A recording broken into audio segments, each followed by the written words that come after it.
নমস্কার বন্ধুগণ, কেমন আছো সবাই? আশা করি খুব ভালোই আছো। এই কটা দিন আমার কিছু জরুরি কাজ থাকার জন্য ভিডিও আপলোড করতে পারিনি। চলো আর দেরি না করে আজকের টপিক শুরু করা যাক।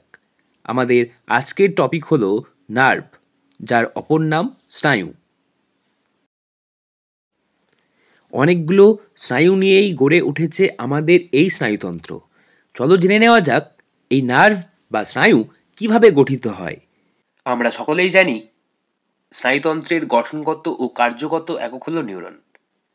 আর নিউরনের দীর্ঘ প্রবর্ধক অর্থাৎ অ্যাক্সন, নিউরোলেমা আবরণ ও মেডুলারি আবরণ সহ অথবা মেডুলারি আবরণবিহীন হয়ে গঠন করে স্নায়ুতন্তু বা নার্ভ ফাইবার। এরকম এক বা একাধিক নার্ভ ফাইবার রক্তবাহ যুক্ত যোগকলার আবরণে আবৃত হয়ে গঠন করে নার্ভ বা স্নায়ু। অর্থাৎ নিউরন দিয়ে তৈরি হয় nerve.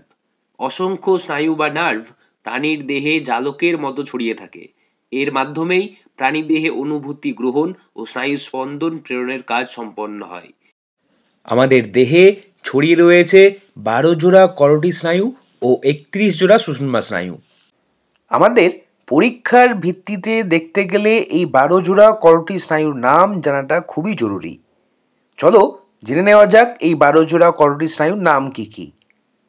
Olfactory, optic, oculomotor, trochlear, trigeminal, abducens, facial, auditory, glossopharyngeal, vagus, spinal accessory, hypoglossal. পরীক্ষার পরিপ্রেক্ষিতে এই সমস্ত খুবই গুরুত্বপূর্ণ। ভাবছো এতগুলো নাম মনে কি করে রাখবো স্যার, তাই তো? চলো তোমাদেরকে আমি একটা ট্রিক শিখিয়ে দিই। ওরে ও অকু তাড়াতাড়ি আয়, ফেকুয়াজ গাইছে ভালো, স্পাই হাই। কি বললাম? ওরে ও অকু তাড়াতাড়ি আয়, ফেকুয়াজ গাইছে ভালো, স্পাই হাই। অ্যাকশনের সবচেয়ে বাইরে যে লেয়ারটি তোমরা দেখছো এটার নাম এন্ডোনিউরিয়াম। আমরা একটু আগেই পড়লাম অ্যাকশন নিয়েই তৈরি হয় নার্ভ ফাইবার। অর্থাৎ এখানে অ্যাকশন নিয়ে কি তৈরি হয়েছে বলো? Nerve fibre. মনে থাকবে? আর এক বা একাধিক নার্ভ ফাইবার একসঙ্গে এসে তৈরি হয় ফ্যাসিকল। এই ফ্যাসিকলের সবচেয়ে বাইরে যে লেয়ারটি রয়েছে তার নাম হচ্ছে পেরিনিউরিয়ান। এরকম অসংখ্য পেরিনিউরিয়ামের পাশে অ্যাডিপোস কলা, রক্তবাহ ও আলগা সংযোগকারী টিস্যু মিলিত হয়ে গঠন করে আমাদের নার্ভ। আর নার্ভের সবচেয়ে বাইরের লেয়ারটি হলো এপিনিউরিয়াম। তবে তোমরা স্নায়ুতে কত ধরনের যোগকলার আবরণ দেখতে পেলে? 3 ধরনের, তাই তো? কি কি? সবচেয়ে বাইরে রয়েছে এপিনিউরিয়াম, তারপর পেরিনিউরিয়াম এবং ভেতরের দিকে রয়েছে এন্ডোনিউরিয়াম। মনে থাকবে? কি কি বলো আমার সঙ্গে? রিপিট করো। Epineurium, perineurium, endoneurium. Got it? তবে তোমরা নার্ভের সংজ্ঞায় কি লিখবে? রক্তবাহযুক্ত যোগকলার আবরণে আবৃত স্নায়ুতন্তু বা স্নায়ুতন্তু গুচ্ছকে স্নায়ু বা নার্ভ বলে। চলো এবার জেনে নিই স্নায়ু বা নার্ভের প্রকারভেদ সম্পর্কে।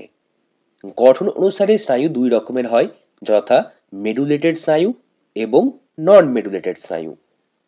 মেডুলেটেড স্নায়ু কাকে বলবো? যে সমস্ত স্নায়ুর স্নায়ুতন্তুতে মেডুলারি আবরণ থাকবে তাদেরকেই বলবো মেডুলেটেড স্নায়ু।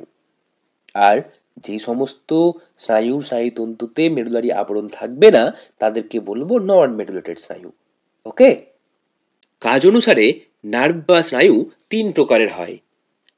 এক, সংবেদী স্নায়ু বা সংজ্ঞাবহ বা অন্তর্বাহী স্নায়ু or afferent or sensory nerve.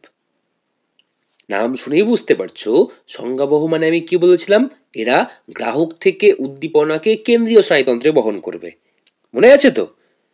যে স্নায়ু বা নার্ভ গ্রাহক থেকে উদ্দীপনা কেন্দ্রীয় স্নায়ুতন্ত্রে বহন করে নিয়ে যায় তাদের সংবেদী স্নায়ু বা অন্তর্বাহী স্নায়ু বলে। সংবেদী স্নায়ুর উদাহরণ কি? অলফ্যাক্টরি, অপটিক, অডিটরি, করোটি স্নায়ু। ওকে? ধরে নাও এক্সামে এই কোশ্চেনটি এসেছে। এবার বলো অ্যান্সার কি হবে?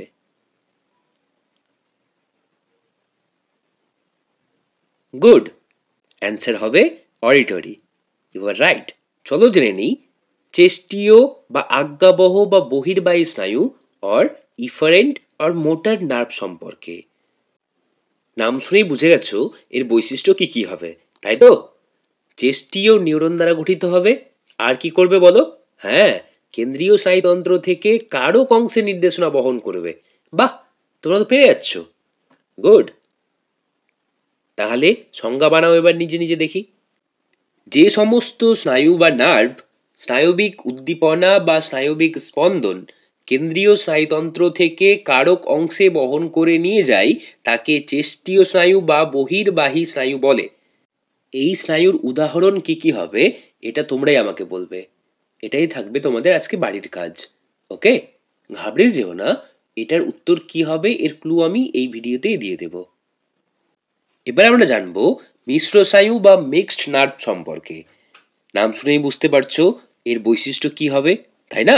সংবেদী ও চেষ্টীয় উভয় প্রকার নিউরন বা স্নায়ুতন্ত্র দ্বারা গঠিত হবে। আর কি হবে বলো? সংবেদনা গ্রহণ ও নির্দেশনা প্রেরণ উভয় প্রকার কাজ করবে। বাহ, গুড। তাহলে এবার বলো আমাকে সংজ্ঞা কি হবে? যে স্নায়ু বা নার্ভ গ্রাহক থেকে উদ্দীপনা কেন্দ্রীয় স্নায়ুতন্ত্রের দিকে এবং সেখান থেকে নির্দেশনা কারক অংশে বহন করে নিয়ে যায়, অর্থাৎ উভয়মুখী স্নায়ুস্পন্দন বহন করে, তাদের মিশ্র স্নায়ু বলে। ক্লিয়ার? এর উদাহরণ হচ্ছে 5, 7, 9 ও 10 নম্বর করোটি স্নায়ু, অর্থাৎ ট্রাইজেমিনাল, ফেসিয়াল, গ্লসোফেরিঞ্জিয়াল ও ভেগাস। তবে আমরা দেখতে পেলাম আমাদের 12 জোড়া করোটি স্নায়ুর মধ্যে পঞ্চম, সপ্তম, নবম ও দশম করোটি স্নায়ু হলো মিক্সড নার্ভ এর উদাহরণ। আর প্রথম, দ্বিতীয় ও অষ্টম হলো সেন্সারি নার্ভের উদাহরণ। এদের বাদে যারা পড়ে রইল তারা হলো চেস্টীয় নার্ভের উদাহরণ। Is it clear to all? আশা করি তোমাদের সবার ক্লিয়ার হয়ে গেছে। এবার তোমরা আমাকে কমেন্ট বক্সে লিখে জানাও চেস্টীয় নার্ভের উদাহরণগুলি কি কি। আজকের মতো এখানেই, দেখা হবে পরবর্তী ভিডিওতে। ততক্ষণ সাবধানে থেকো, সুস্থ থেকো আর পড়াশোনাগুলো করো। Okay, ta-ta, bye bye, take care.